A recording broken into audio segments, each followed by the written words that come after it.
Dahil birthday ng aking anak na bunso at 4th year anniversary ng aming family business, ay naging panata ko na po ang mag-share ng konting blessing na galing sa aming pamilya, na ipapamahagi ko.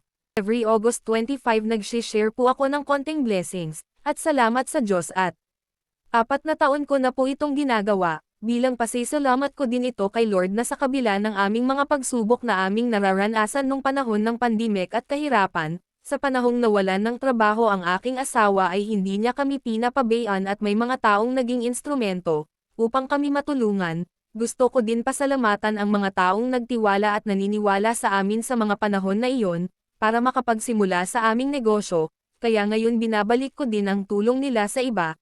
Tuwing August 25 ay nag-share ako ng blessings na galing sa aming pamilya, kahit pa konti-konti lang basta may maiabot lang ako sa kanila. Pinagkakasya ko na lamang muna sa ngayon dahil sa ngayon yan lang muna ang aming abot na makakaya, para gusto ko lang din po share ang kahalagahan ng pagtulong sa kapwa.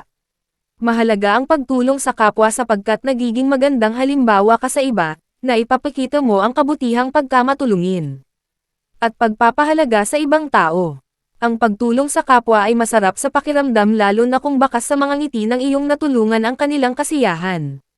Ang pagtulong sa kapwa ay bukal sa kalooban at pagpapakita ng pagkukusa, dahil ito ay walang hinihintay na kapalit. Salamat po Lord, sana po tuloy-tuloy pa ang mga blessings na aming matatanggap, para kami din ay patuloy may mai-share din sa kanila.